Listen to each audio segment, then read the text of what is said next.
I'm a nurse, trained in Bristol in the early 80s, worked through general surgery, intensive care, coronary care, got into infection control first, and then became very interested in wounds really throughout my career, seeing some of the early, more modern dressings such as the alginates and the hydrocolloids really take off and become the sort of field of play that we currently know.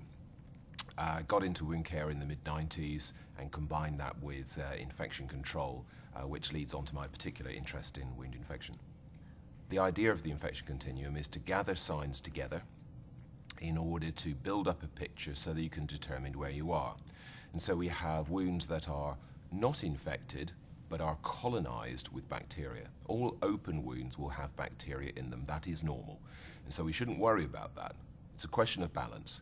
If the balance is in favor of the patient and all of their immune system is working well and the wound is visibly healing and visibly getting smaller and doing, importantly, what you expect, debriding, granulating and closing, then all will be well. That wound is described as colonized. You don't need to intervene. You use very standard dressings and standard methodologies and all will be well. As we move up the continuum towards infection or overt infection, we have a stage where the wound becomes delayed and stuck. The whole wound stops healing.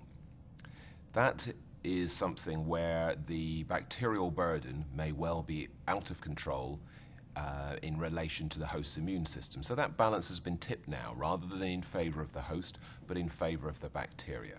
So a lot of bacteria, a lot of different species of bacteria with all the possible interactions that they might have in the wound and in the different parts of the wound with all the different potential environmental conditions that exist there.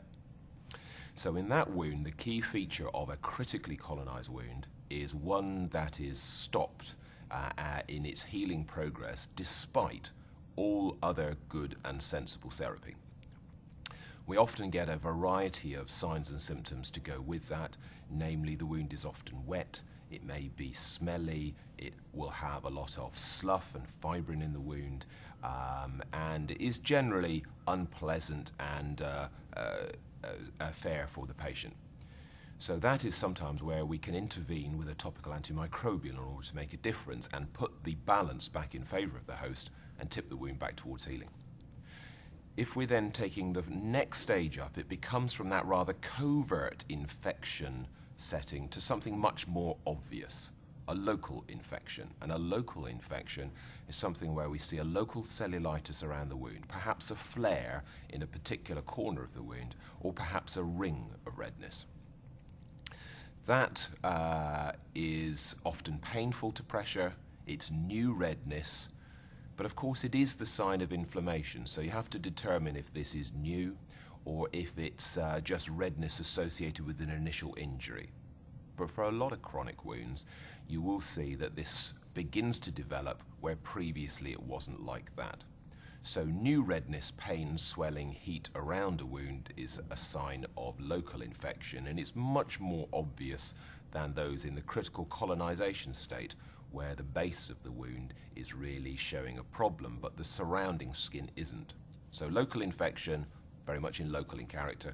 And then finally, you've got the state where you've gone much beyond the local borders of the wound and we have a spreading infection. So typically a cellulitis of the leg around a leg ulcer, and it's creeping away, moving away from the wound, and is clearly much more acutely focused, exquisitely painful, often with temperature as well, raised white count, raised C-reactive protein and other obvious markers, and that requires urgent attention with antibiotics and other supportive therapies. So all of the rag bag of signs and symptoms for all of these states on the wound infection continuum, they overlap. So whilst you might have some key features, you have some similar features that present in all of those states. Telling the difference between one state and another, which will lead you on to a particular course of action, very important. So to develop a checklist really is to put the signs and symptoms based on the colonized, critically colonized, local and spreading infection groups, give those signs and symptoms and allow people to identify on a checklist, tick things off so that they can build up the picture in front of them, show the evidence, Make it much more obvious about how you've come to a decision. Show your workings, really, so that you can see and help you to make that decision, to feel confident in the action that you're going to take, whether that's intervening with topical antimicrobial, whether it's referring to somebody else for further treatment, whether it's getting an antibiotic prescription as well.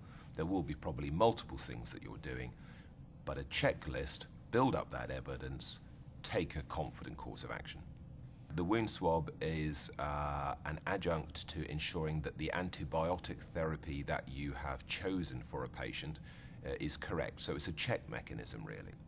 It can be useful in a few certain circumstances in order to determine in advance what is there if you get into trouble, and is certainly useful to identify MRSA in routine screening processes.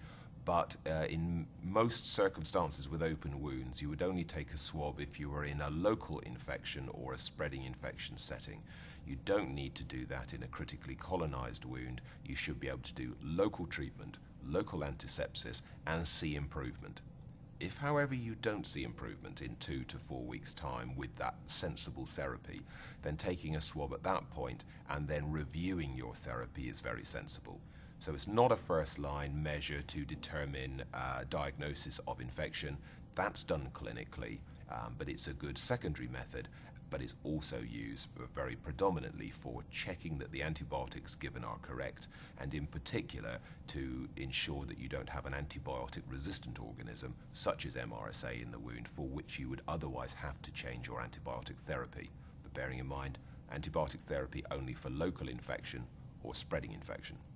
I think over the time that I've been in wound care and my nursing career over the last 30 years, we've moved away from debridement because we worried about damaging the surface of the wound, and quite rightly so, because we had a tendency to do more damage than good. However, when we stopped doing debridement, we ended up preventing harm, yes, but also losing some of the better aspects that came with that.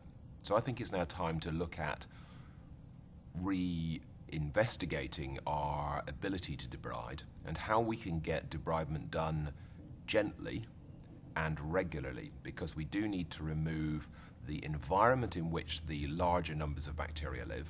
That'll bring the number down and help to reduce the possibilities of critical colonization.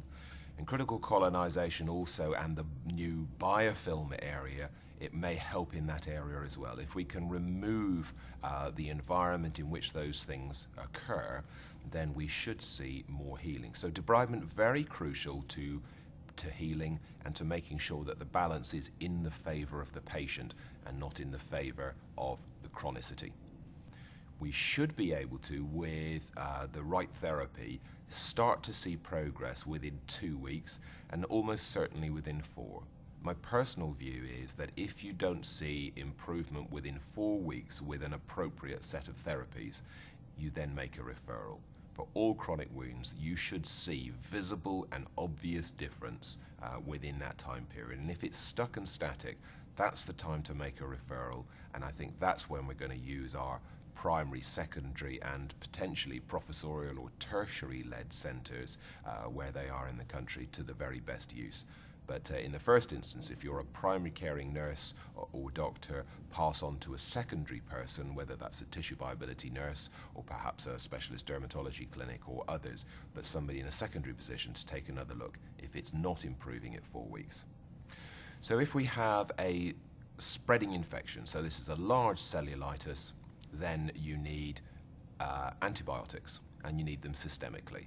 And dependent upon the extent of that, then you'll probably need intravenous antibiotics for a short period, and then followed up with oral antibiotics.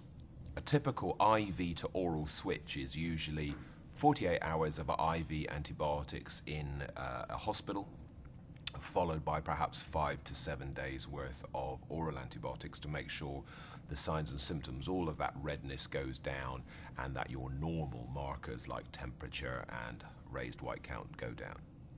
In a local infection, so we've now got our wound with a local flare of redness or a circular ring of redness around that wound, then for me, that state, taking a swab is very valuable in that sense, because you want to be able to check the antibiotic prescription that's been given, and giving then an oral antibiotic titrated to symptoms, which I mean is that you give it for the duration that it takes to get the redness and cellulitis gone.